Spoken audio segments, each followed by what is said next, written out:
My parents drove overnight to help my brother move into his new condo. 3 weeks later, neither of them came to my son's surgery.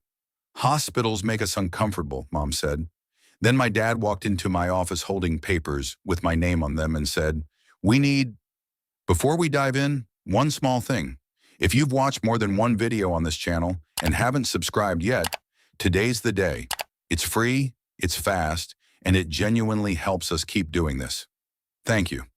Okay, let's get into it. My son is 5. His name is Lucas. He was lying on a hospital bed with an IV in his arm and a stuffed bear in his hand. He looked up at me and asked, "Is Grandma coming?" I said, "She's on her way." She wasn't. She was 40 minutes away. She had already decided she wasn't coming.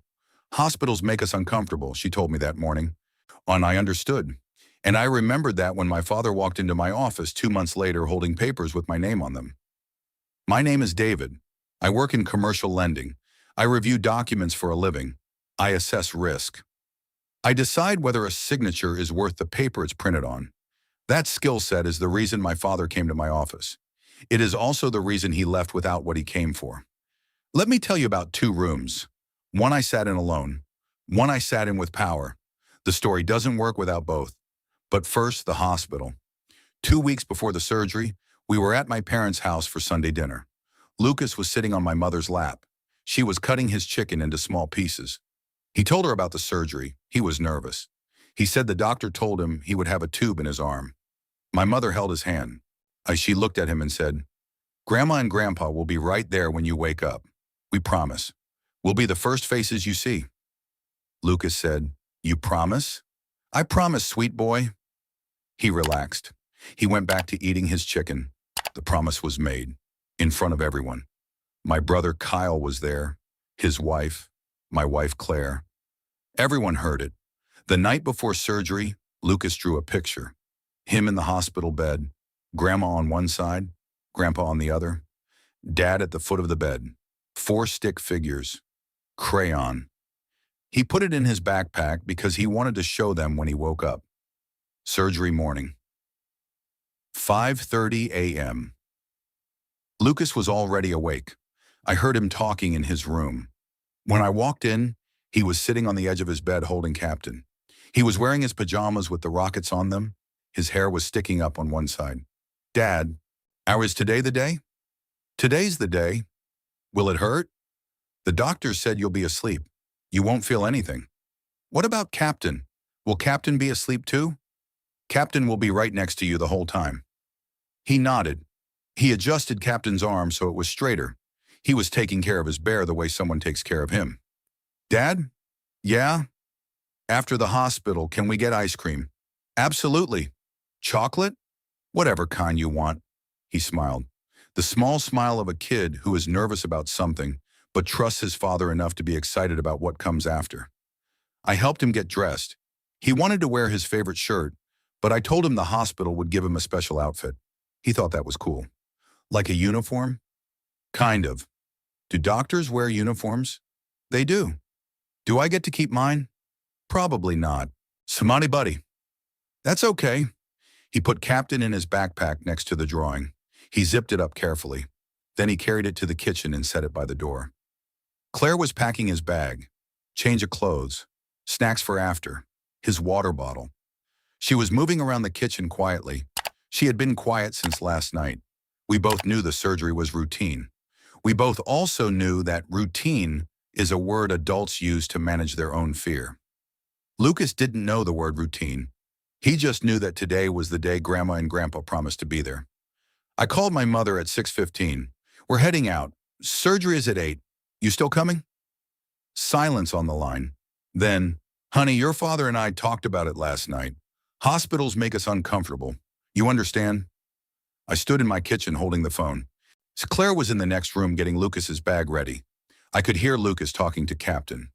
"Don't worry, Captain. Grandma's coming too." "Mom, he's been talking about you coming all week." "I know, sweetheart. We'll call after. We'll check on him. We just can't do the hospital thing.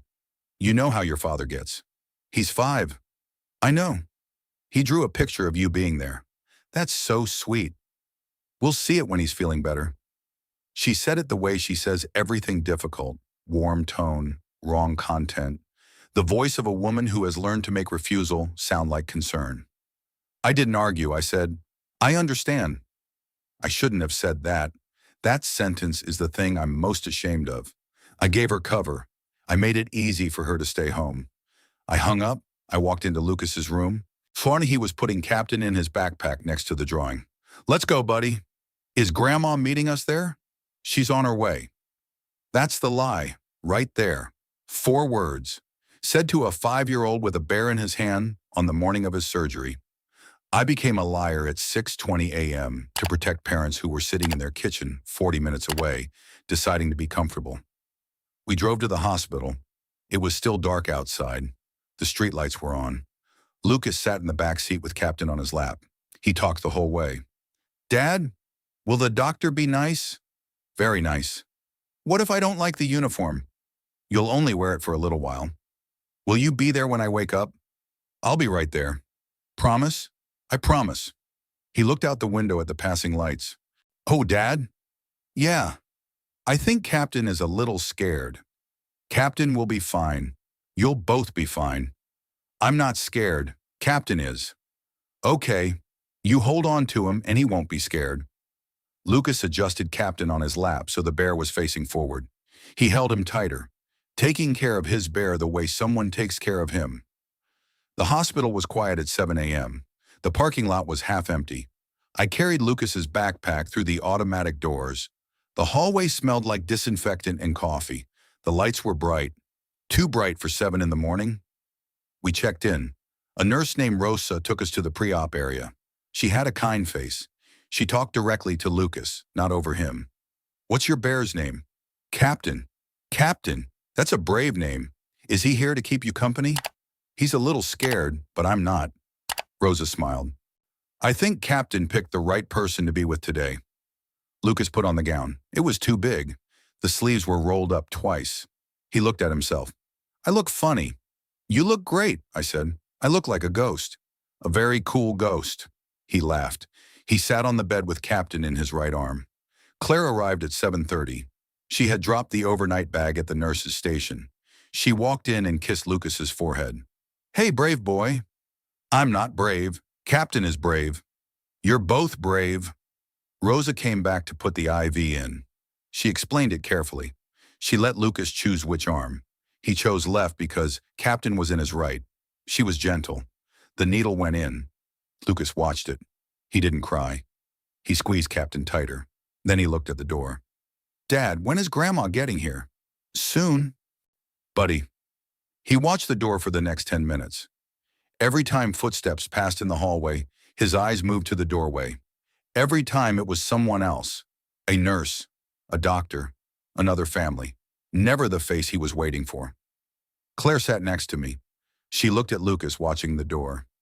She's not coming, is she? No. Claire put her hand on my knee. She didn't say anything else for a while. At 7:03 a.m., my mother had sent a text. Thinking of you and Lucas today. Keep us updated. 43 characters. That was it. No call during the 4 hours of surgery. No follow-up. No, how did it go? 43 characters in silence. I didn't reply. I read the text in the hospital parking lot that morning while carrying Lucas's backpack through the automatic doors. Read receipt on. She knows I saw it. And let me tell you about 3 weeks before the surgery, because the timing matters. My brother Kyle moved into a new condo, 3rd floor, no elevator. Kyle is 32, healthy, good job. The condo was an upgrade, not a necessity. My parents drove 9 hours overnight, left at 10 p.m. Friday, arrived 7 a.m. Saturday. They spent the whole weekend carrying boxes up 3 flights of stairs. My father has a bad knee, the kind that prevented him from helping me move a bookshelf last year. That knee worked fine for Kyle's couch. My mother posted photos on social media, her holding a lamp in Kyle's living room, my father with a toolbox. Caption, "Moving day, so proud of our boy." I saw those photos while sitting in the hospital waiting room, scrolling my phone at hour 3 of my son's surgery. The surgery took 4 hours. I sat in the waiting room. 2 plastic chairs side by side against the wall. I sat in the left one. The right one stayed empty. Claire sat on the other side of me. She understood without me explaining. At hour 2, a nurse came out.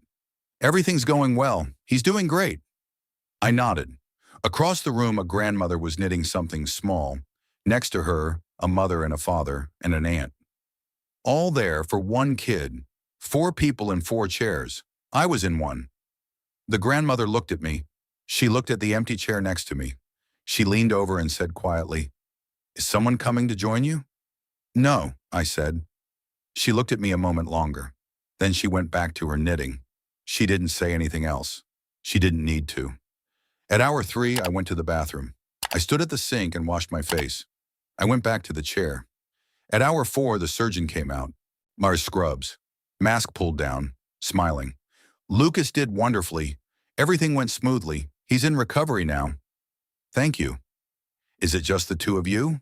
She was looking at the chairs, the 2 of us and the 1 empty seat. "It's just us," Claire said. The surgeon nodded and walked back through the double doors. Lucas came out of recovery at noon. Groggy, eyes half open. Captain was next to him on the bed. The nurse had kept the bear with him the whole time. He looked at me, then at Claire, then past us to the hallway. "Did Grandma come?" "She called, buddy. She said she loves you." She hadn't called. Lucas closed his eyes for a moment, then opened them. He looked at Captain. "Captain says the hospital uniform is itchy." Claire laughed. I almost did. Almost. The recovery was 3 weeks at home. Lucas bounced back fast. By week 2, he was running through the house and I was telling him to slow down. Captain went everywhere with him. The bear's left ear started to come loose. On day 9, Lucas was drawing at the kitchen table. Without looking up, he said, "Dad, I think Grandma forgot about me." I stopped washing dishes. "She didn't forget about you. She didn't come to the hospital and she didn't come here." I didn't have a good answer. I had used up all my good answers on lies. My parents didn't visit during recovery, not once. My mother called twice. Both calls were about other things. Thanksgiving planning, a spare key. She asked about Lucas at the end of each call. "How's the little guy doing?" The question came after the real reason for the call, an add-on, not a purpose. The get well card arrived 4 days after surgery. A cartoon bear on the front. Inside, "Get well soon, sweet boy. Grandma and Grandpa love you so much." Careful handwriting. Mailed from 40 minutes away. The card took 4 days. The drive takes 40 minutes. Lucas opened it. He read it slowly. Then he looked at me. "Grandma sent this instead of coming?" I didn't have an answer for that. My 5-year-old figured it out faster than I expected. I put the card on the kitchen counter. I didn't throw it away. I didn't put it on the fridge. I left it on the counter where I could see it every morning with my coffee. After the surgery, I stopped calling my parents. I didn't announce it. I just stopped. No Sunday calls. No photo updates of Lucas's recovery. No texts about the stitches coming out. No video of Lucas running through the house 2 weeks later, chasing the cat with Captain in his hand. The moments they would have seen if they had earned them. My mother noticed after 2 weeks. She texted, "Haven't heard from you. Everything okay?" I replied, "Lucas is recovering well." 4 words. No warmth, no invitation. She didn't push. My father called once during the 2 months, not about Lucas, about a tax question. "Your mother and I were wondering about capital gains on the house. Do you know anyone who could look at it?" I said, "I'll think about it." I didn't think about it. He didn't ask about Lucas on the call. Not once. His grandson had surgery 5 weeks earlier, and his father called to ask about tax paperwork. The call lasted 3 minutes. Lucas's name was not spoken. Claire noticed the silence too. Not the calls I wasn't making. The calls they weren't making. "They haven't asked about his stitches," she said one night after Lucas went to bed. "They haven't asked about the follow-up appointment. They haven't asked if he's sleeping okay." "No." 2 months and they haven't driven 40 minutes to see him. "No." She looked at me across the kitchen. "I told you 2 years ago. The Christmas gifts, the birthday calls that come a day late. I told you it wasn't accidental. You were right. I didn't want to be right." The guilt from the lie ate at me for weeks. Not the guilt of lying to Lucas. The guilt of protecting them. I covered for my parents. I shielded them from their grandson's disappointment. I took the hit so they wouldn't have to. And the more I sat with it, the more the shape changed. It stopped being guilt. It started being anger, not at the surgery, at the lie, at being made into a liar by people who were 40 minutes away and chose to be comfortable. The anger didn't stay hot. It cooled. It hardened. It became something clearer than rage. It became a decision that hadn't been made yet, but was forming the way ice forms, slowly, then all at once. Then my father walked into my office. In 12 years of working in that building, my father has never walked through the front door. Not when I got promoted, not when I closed the biggest deal of my career, not when I won the department award 3 years ago. Claire came to that one. She brought flowers. My parents sent a text. "Congrats, son. Well deserved." 12 characters more than the surgery text. 12 years. And the first visit was on a Wednesday afternoon in October. Oh, he was wearing his good jacket, the one he wears to church, to funerals, and to things he wants to look serious for. He had a manila folder in his hand. I saw him from down the hallway. He was standing in the lobby looking around, looking at the reception desk, looking at the elevator, looking at the building his son has worked in for 12 years, as if he were seeing a foreign country. My coworker Ellen leaned over as I walked past her desk. "Is that your dad?" "I don't think I've ever seen him here." "You haven't? First visit?" "Yeah." She raised her eyebrows, the look of someone who noticed something worth noticing. I walked him to my office. He sat down across from my desk. He set the folder between us. My name was written on the tab in my mother's handwriting. She uses all capitals when she labels things. Mitchell. She had prepared the folder, organized the papers, packed a pen, sent her husband to do the asking. He looked around the office, the desk, the computer, the files, the framed photo of Lucas and Claire on the shelf behind me. He was seeing his son's professional life for the first time. "Nice office."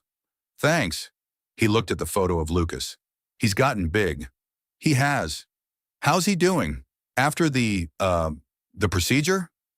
"The procedure." He called a surgery a procedure. The way you call a car wash a detailing. Smaller word, less weight. "He's fine." "Good, good." He drummed his fingers on the armrest once. Then he stopped. "Listen, I know things have been tense lately." Tense, his word for it. 2 months of silence, no visits, no calls about Lucas, one tax question, and he chose tense. "Your mother and I need a favor." He opened the folder. "Honey, inside, paperwork for a property refinance. My parents' house. They needed a co-signer. Their credit had changed since retirement.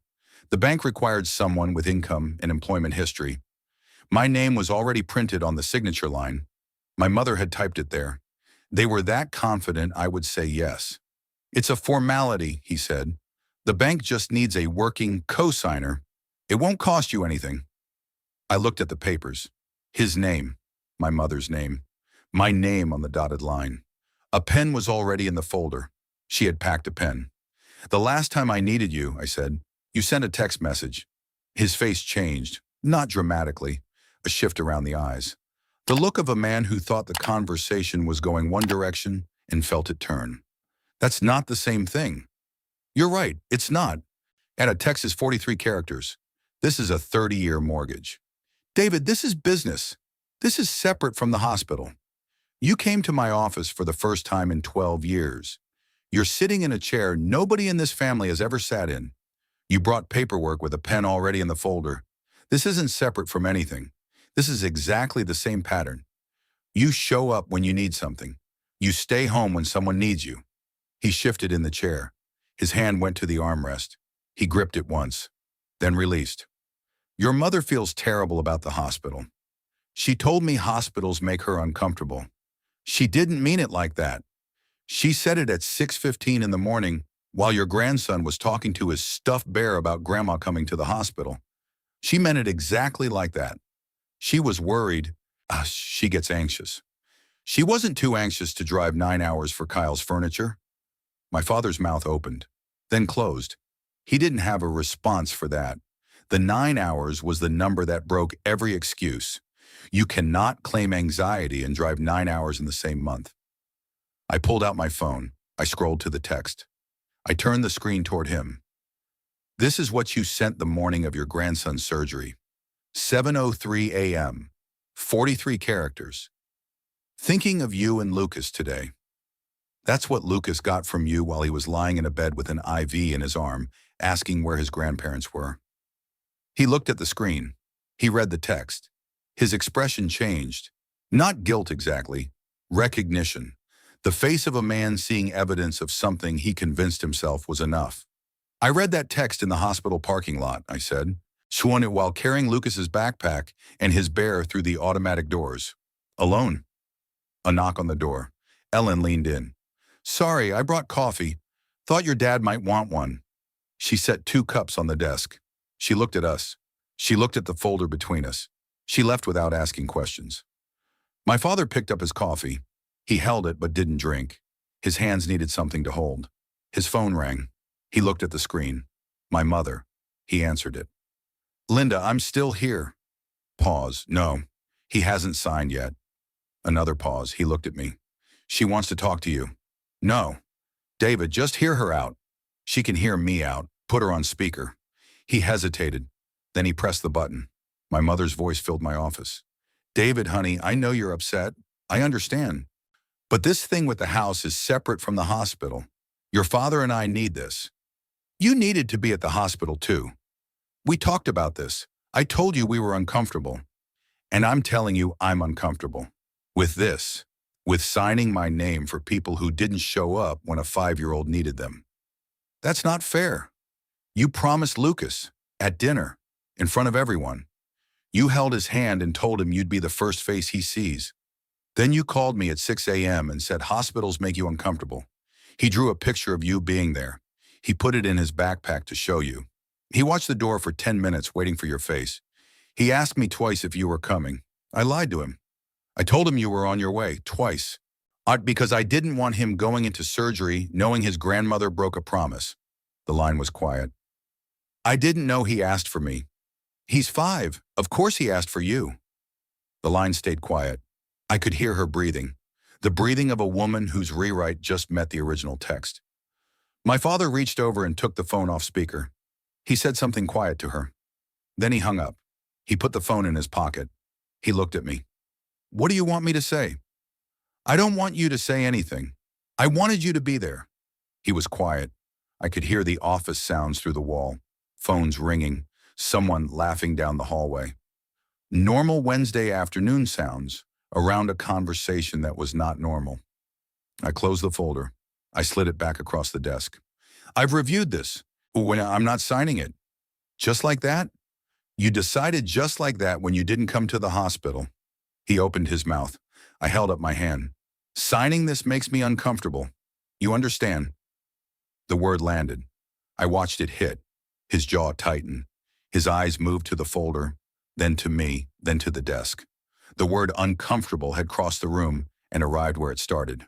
The same word his wife used to skip a surgery was being used by his son to decline a signature. The mirror was exact. He stood up. He picked up the folder. He held it for a moment. Then he walked out, past Ellen's desk, through the lobby, out the front door of a building he had entered for the first time and would probably never enter again. Ellen looked at me from her desk. She didn't ask. The look on my face answered whatever questions she had. And that evening, Lucas went to bed at 8. Captain was tucked under his arm. Claire and I sat on the couch. The house was quiet. Tell me what happened, I told her. The folder, the cosign, my name already printed, the pen packed inside, his first visit in 12 years, the word formality, the text I showed him, his face when he read it, my mother calling mid-meeting, the speakerphone, her rewriting the hospital story, me not letting her, the folder sliding back across the desk. Claire listened without moving. When I finished, she was quiet. You said no. I said I'm not comfortable signing it. She almost smiled. You used the word. I used the word. How did it feel? Honest. First honest thing I've said to them in 2 months. She nodded. What about your mom on the phone? She tried to separate the cosign from the hospital. I didn't let her. Good. We sat for a moment. She put her hand on mine. Lucas drew a new picture at school today. Yeah? 2 people, him and you, standing next to each other. No grandparents. I looked at her. He drew the family he has, she said, not the one he was promised. We sat on the couch for a while longer, not talking. Lucas was asleep upstairs with his bear. The get well card was on the kitchen counter. The drawing was on the fridge. And a folder was somewhere between my office and my parents' house with an empty signature line that was going to stay empty. 2 weeks later, my father showed up at the house. Saturday afternoon. No folder this time. He knocked on the door. Lucas opened it. "Grandpa!" He hugged him. He still loved his grandfather.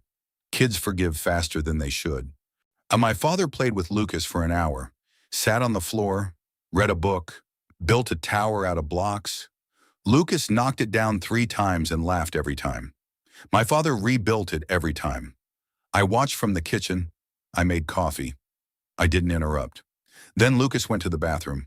My father stood up from the floor, his bad knee clicking, and walked to the kitchen. About the papers, I set my coffee down. "You played with your grandson for an hour so you could bring up the cosign." "That's not what this is. You haven't visited Lucas in 3 months. You show up on a Saturday, play blocks for an hour, and the second he leaves the room, you bring up paperwork." He rubbed his face with his hand. "I don't know what you want from me. I wanted you at the hospital. That was 3 months ago." Lucas came back from the bathroom. "Grandpa, want to build another tower?" My father looked at me, then at Lucas. "Sure, buddy." He played for another 30 minutes. Then he left. He didn't bring up the papers again, but he also didn't say he was sorry about the hospital. A few weeks later, a Tuesday evening. Lucas was coloring at the kitchen table. I was making dinner. Without looking up from his paper, he said something that stopped me. "Dad, is it okay if Grandma doesn't come to things?" I set the spoon down. I turned around. "Why do you ask, buddy?" "Because she didn't come to the hospital, and she didn't come to my school thing, and I think maybe she just doesn't come to things." I sat down next to him, 5 years old, already building a chart of who shows up and who doesn't. Some people are better at some things than others. Is Grandma better at other things? "She makes good cookies." "Yeah." He went back to coloring. Then, "Dad?" "Yeah." "You come to everything." He said it without looking up. "Even when you're tired." "What do you mean?" "You come to my school stuff and my games, and sometimes after you look tired, but you still come." "Yeah, buddy, I do." "That's okay. I don't mind if you're tired." He went back to his drawing. That night, Claire told me something after Lucas went to bed. His teacher pulled me aside at pickup today. She said Lucas has been different lately, more talkative. During sharing time, he told the class his dad is the one who comes to everything. She looked at me. "The teacher said, whatever we're doing at home, keep doing it." I picked up my coffee. It was cold. I drank it anyway. My mother came to the house on a Saturday. She brought groceries, a casserole, Lucas's favorite cookies. She stood in the hallway with the bag in her hands and the expression of a woman who brought food because she didn't know how to bring an apology. Lucas heard her voice. He walked out of the living room. He took a cookie. He said thank you. He went back to the living room. He didn't hug her. He didn't run to her. He took the cookie the way you take something from someone you're polite to but not excited about. The distance between them was new and visible, and she felt every inch of it. She watched him walk away. Then she looked at me. He didn't hug me. No, he always hugs me. He used to. She set the grocery bag on the counter. Her hands were shaking slightly. "I know the hospital was hard on you. David, it wasn't hard on me. It was hard on Lucas.